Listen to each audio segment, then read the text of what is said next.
Welcome, ladies and gentlemen, to a brand new episode of Bahrain Now with your host, Lara Sam'an. Stay tuned for our Ramadan-related segments. We have more to come.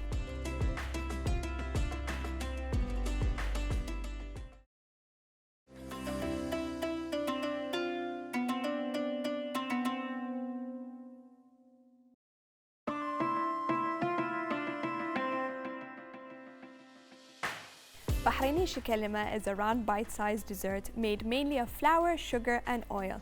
To know more about this delicious traditional sweet, we are joined by the founder of Shikalima 101, Miss Al-Bandari Yasser. Hello. Hi. Hi. So tell us about your business, Shikalima 101. When did you start the business and what inspired you to start? Well, it's not really my business, it's my grandma's, and she started it because a lot of people always taste her shikelimas and they really loved it. So they asked her, why didn't you make a business out of it?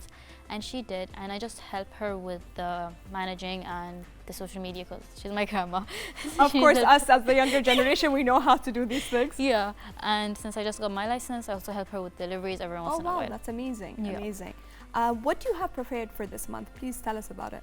Well, we got new packagings for Ramadan and the same flavors. So we have some coconuts, pistachios and almonds, and we have some traditional ones that are plain. We sold the traditional ones because they're traditional shikelimas. And everybody in Bahrain, of course, loves that. And then now you guys added your own twist. Yeah, we added a more modern twist to it. We added pistachio, which is actually the best seller. It's honestly my favorite. And we have coconut and almond, which are also nice. We added almond for the fitness people who want to stay on a diet. A healthier version. Yeah. A healthier version for them, so they don't say that there's so much sweet in it. Yeah, and we have some coconut, but not everyone loves coconut, so I'm a lover of coconut, so well, I cannot agree with that. What do you guys have planned for Eid and Girgaon? Well, for Girgaon, we added those packagings that the people can give to kids. As instead of like the traditional Girgaon, you can give them shikelimas of variety of flavors, which would be sweet, because actually kids really love shikelimas. I love that packaging. I find this the best idea because it's just easier for people to, like, you know, order from you guys, you package it, you deliver it. As well, I can see that there's even stuff for Eid that's there. Yeah, for gatherings and for Gidou, it's perfect. It's perfect. As well, what are your future plans? What is your grandmother's future plans as well? Well, when I asked her about the future plans, honestly, she just said that she wants the business to work and succeed. But we're just making it grow and trying to make it work for now. I'm sure you can. I'm sure with the more social media, of course, like you mentioned, that you doing it because your grandmother can't, it will work very well. Is there anything you'd like to add before we end our segment? Thanks for having me and I hope you like it. Thank you. Thank you for showing us your beautiful packaging as well. I cannot wait to try it. Viewers, these shakalimas look very delicious. Try for yourself. Don't go away, we'll be right back.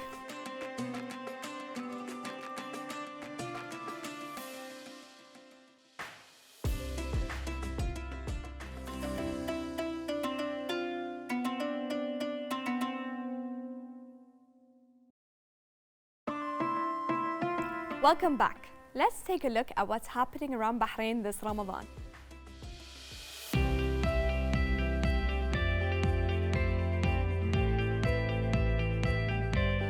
As a non-profit voluntary association, Bahrain Food Bank specializes in collecting and packaging surplus food from hotels, restaurants, consumer markets, and various special occasions, redistributing it to needy families and expatriate workers, as well as needy individuals in various parts of the Kingdom of Bahrain.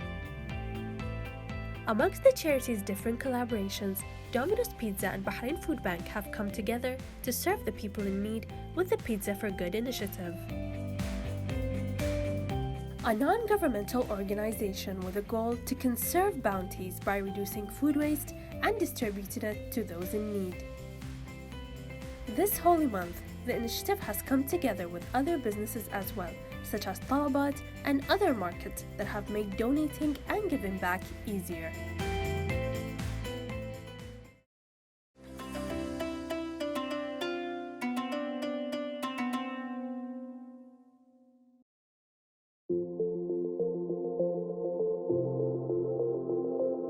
My name is Ahmed Al-Badri and I'm a co-founder of Quality Excellence Company.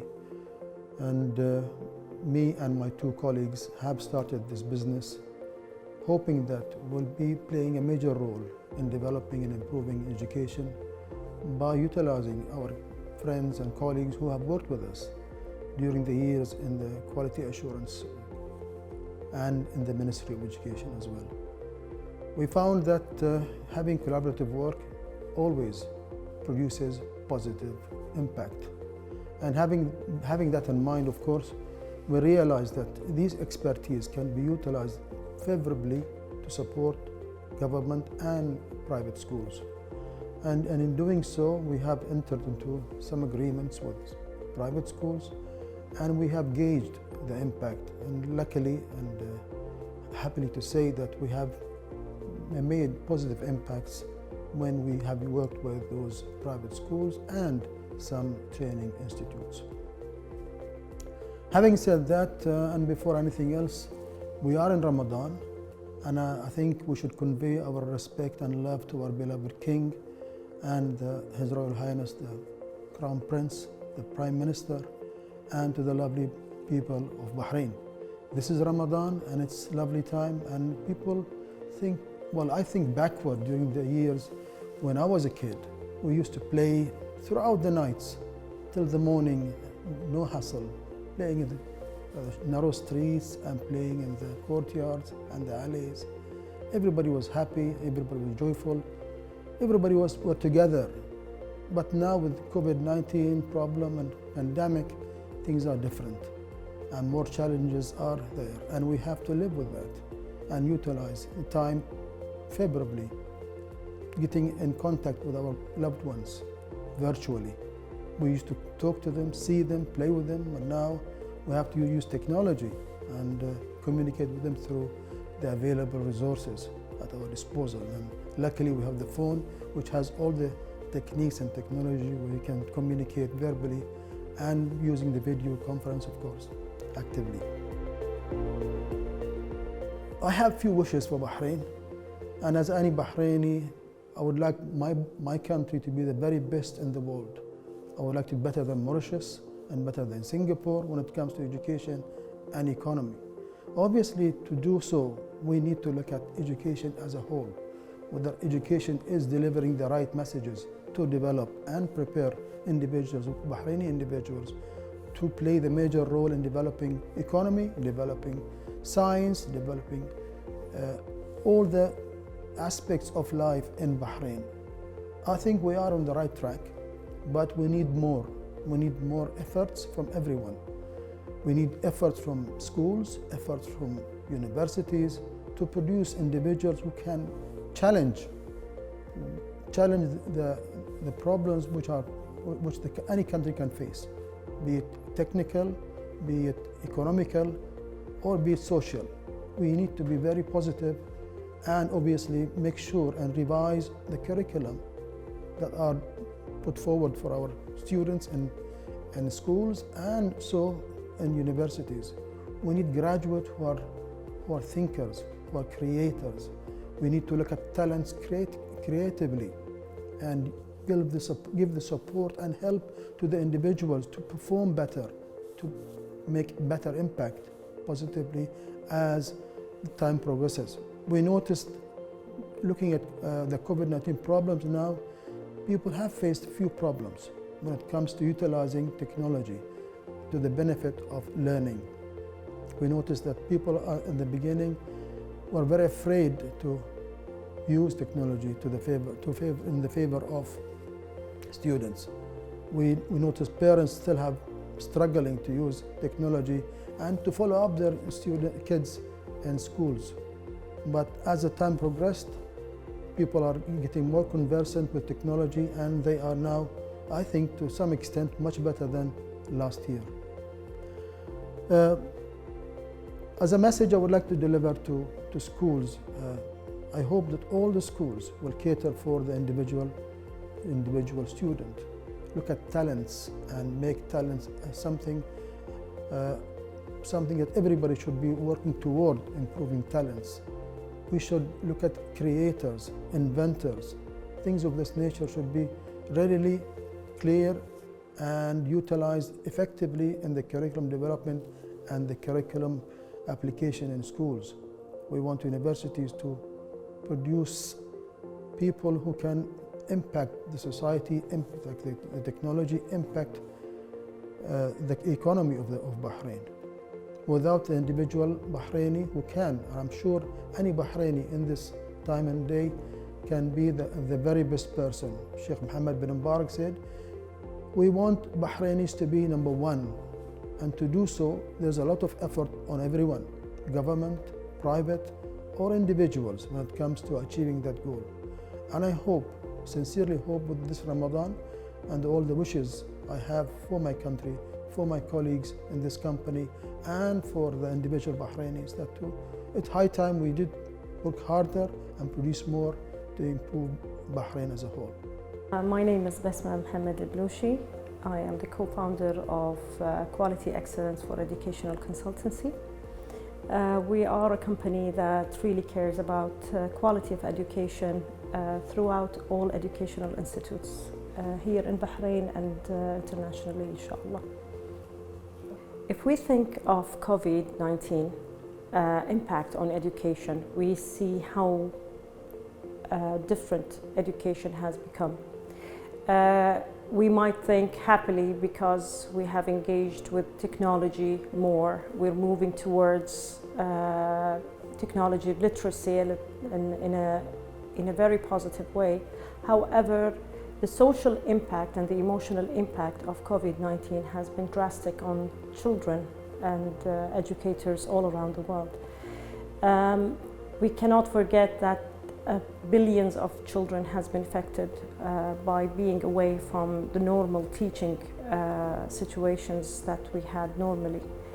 However, saying that, we need to also focus on how to support teachers and how to support students, parents and school management to go through this period smoothly and be able to support each other while getting the best out of it.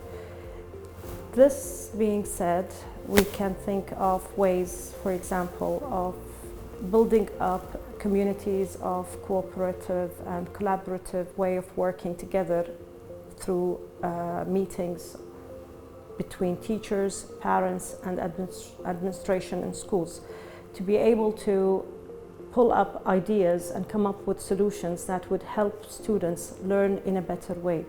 We need to come up with ideas that the community can help in learning, the community as a whole can help in educating students in different ways.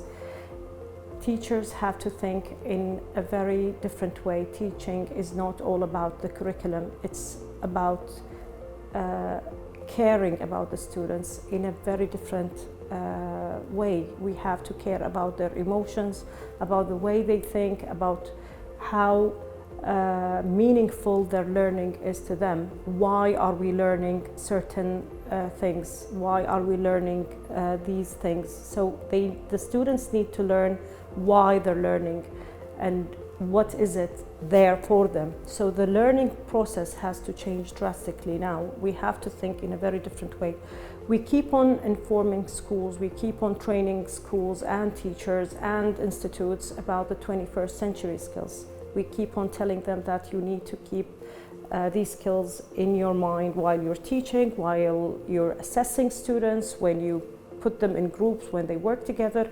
But what exactly they really need is to be very specifically ready to move towards the future in a stable emotional state. I think what students really need is an equal opportunity, and we don't really see that because there are different ways and different approaches from one school to another. We are looking into a generation that's going to come with a lot of gaps in their educational levels. So we have to make sure that those gaps are filled as soon as the situations and let's say those gaps needs to be filled, and those gaps needs to be addressed as soon as students go back to their school, normal school life. And those gaps will be academic, they will be social, they will be emotional, and we need to address them from now on. We also need to focus on teachers. The emotional social impact of COVID-19 has impacted those teachers in schools very, very highly, because they have started working from home. They have to keep a schedule where they can focus on their teaching and focus on their normal life. They have to also engage students behind screens, which made it really, really hard for them to keep them engaged. Trying to reach out and come up with solutions to bring the best out of the curriculum and best out of all the skills that students need to learn from a very young age is a big challenge that all the teachers are going through. So the support that the teachers need to get from their leadership, from parents all around, from the schools, are going to help them a lot. Understanding that they are going through a pressure time is a very important thing to do for them. What we have seen so far, that it was a struggle in the beginning, but all the schools so far have managed to come up with a solution for teachers and for students and parents to learn in a, let's say, to learn in an appropriate manner, and to get even the minimum of education delivered to them through the possible ways. Here in QAEC, we came up with a fully fledged training programs that would support teachers and school administration and parents on ways of delivering the curriculum in a proper manner through using the technology that is available. We are trying to deliver those workshops in a way that would show them how to engage with their students through the possible means, and to be able to use all the tools available and those that are free of charge through technology and through applications that are available already. And that made a very, very big impact. We give support to teachers on a one-to-one basis. We watch them teach online, of course. We watch them teach, we sit with them, we plan together, and then we support them through their lessons to make sure that they get the best of it without putting a lot of pressure on themselves. So we try to see how the teachers can use their best qualities to be able to deliver their teaching material and to engage their students throughout the full lesson, and to be able to also get all the 21st century skills built in throughout the lesson, because this is what the students need throughout this time. And by 21st century skills, I mean being able to list them down, being able to communicate using these tools, collaborate together in class, being able to use those life skills that they need, such as leadership and being creative in class, social skills, although we are so distant apart from each other, but how to be able to get those skills built in the students throughout the school year and throughout the lessons that they are actually attending with those teachers. And we are trying to work really closely with administration and schools to support teachers and to give them all the tools they need. And by supporting teachers, I don't mean academically only, but we try our best to focus on teachers' emotional and social needs, and to support them and understand how hard this period is, and make also school administration understand this. So teachers' welfare is really one of our major focuses in QEC. One of the major goals that we are trying to reach is to make learning meaningful to students. And this is something that I keep on saying all the time. Once the children understand why they're learning, what they're learning, and what's the purpose behind it, they will all be engaged in the lesson. So my message to all the teachers is to make the lesson designed for the students' needs and for their age group and for their level of thinking, and to be able to address different categories of students with different levels of learning needs, and to make their learning so advanced that they can think beyond their time being. We are preparing students, we are in 2021 now, and we are preparing students who are 5 years old and 6 years old and 10 years old for a generation to come.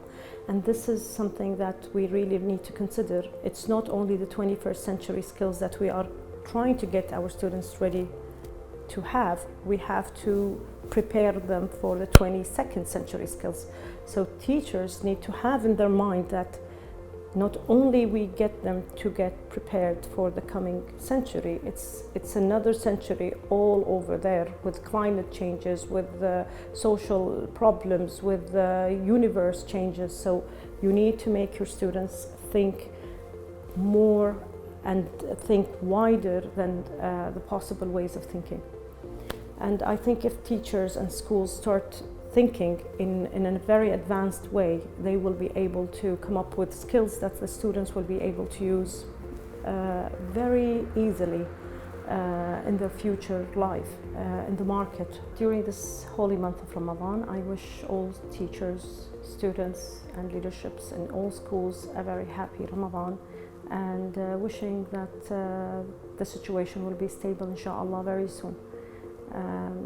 So thank you.